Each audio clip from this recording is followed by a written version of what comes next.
sebagai pengikut Kristus, sebagai murid Kristus. Rupanya Monsinyur Gabriel Manek juga tidak terlepas dari penderitaan dan salib. Kepada suster-susternya, suster-suster dalam kongregasi yang beliau dirikan, yaitu suster-suster PRR, beliau memberikan satu nasihat.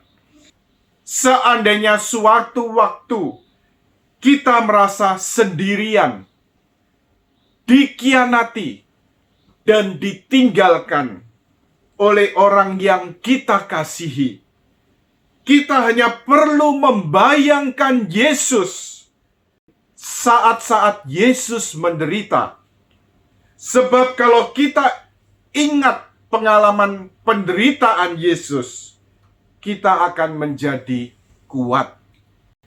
Dan kalau kita mau merenungkan dari nasihat Monsinyur Gabriel Manek ini, saya rasa ini juga lahir dari pengalaman pribadi beliau. Rupanya kemudian kalau kita lihat menjadi catatan sejarah dalam kehidupan beliau, dalam tugas pengembalaan sebagai Uskup Agung ND, saya temukan beberapa catatan sejarah, tetapi justru dari sini kita lihat bagaimana sebagai murid Kristus, sebagai pelayan Kristus, Monsinyur Gabriel Manek juga dipanggil untuk mengikuti jejak Tuhan Yesus yang tersalib, untuk menjadi serupa dengan Kristus juga dalam penderitaan, salib, dan juga kebangkitannya. Dalam tugas penggembalaan sebagai Uskup Agung ND, Monsinyur Gabriel Manek kemudian akhirnya mengundurkan diri sebagai Uskup Agung ND pada 19 Desember 1968 dan kemudian diberikan gelar Uskup Agung tituler Bavagalliana. Kemudian sebagai Uskup Emeritus sejak 1968, Monsinyur Gabriel Manek hidup sebagai perantau di San Francisco, Amerika Serikat dengan alasan menjalani pengobatan. Namun konon terjadi konflik yang begitu keras yang terjadi di Keuskupan Agung ND pada waktu itu, dan beliau mendapat tekanan yang begitu berat sehingga akhirnya beliau memutuskan untuk mengundurkan diri dari jabatan Uskup Agung ND dan kemudian berpindah ke Amerika. Jadi catatan sejarah ini juga dapat dijumpai dalam Wikipedia, ya.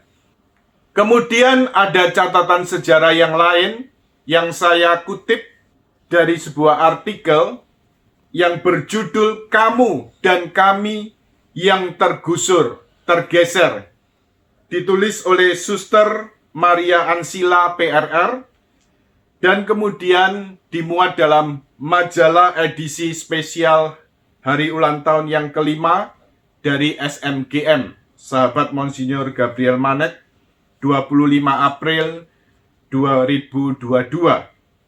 Saya bacakan kutipan artikel ini. Langkah-langkah hidupmu spektakuler mengukir kasih. Namun entahlah, segelintir saudara-saudaramu berjuang menghapus kipramu dari bumi Nusantara ini. Lengser dari tahta Keuskupan Agung ND. Di mata hatimu, jabatan itu adalah kesempatan untuk melayani.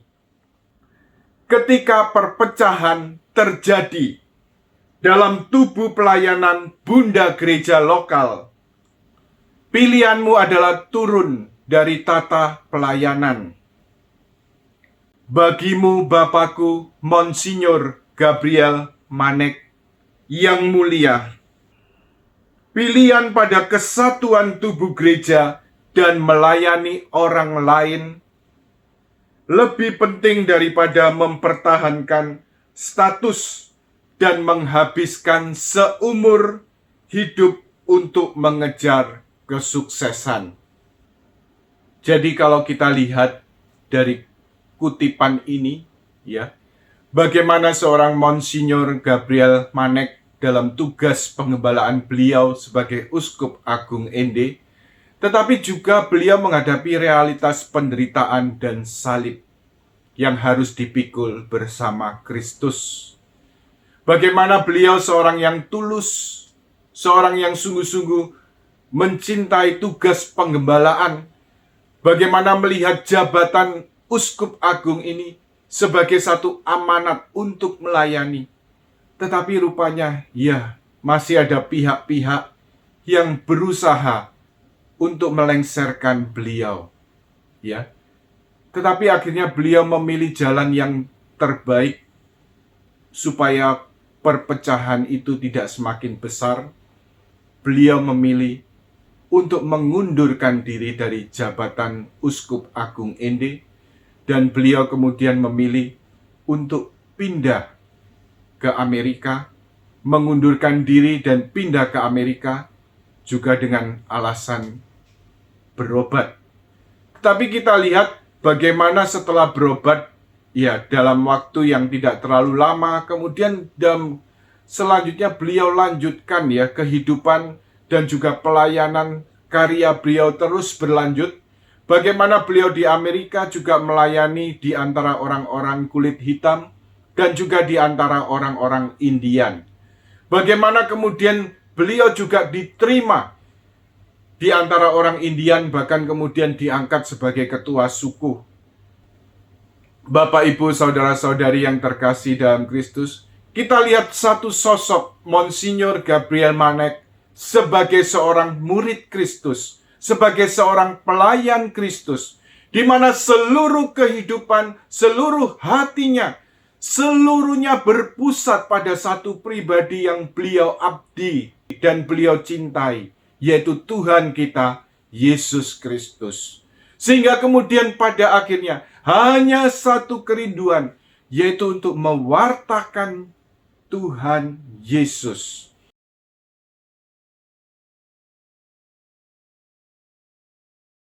Jadi semangat untuk terus bermisi ini tidak pernah padam, bahkan ketika beliau mengalami kesulitan-kesulitan sampai akhirnya beliau mengundurkan diri.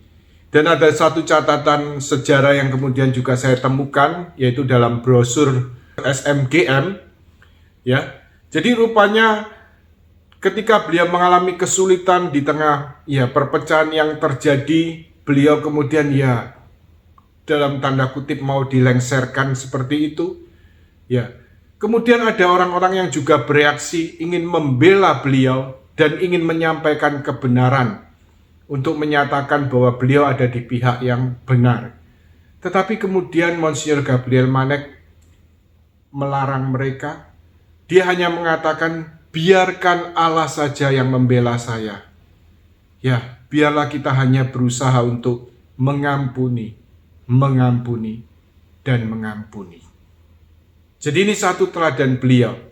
Daripada memikirkan tentang ambisi jabatan dan kedudukan dengan mempertahankan terus tatah sebagai uskup, beliau lebih memilih jalan salib bersama Kristus.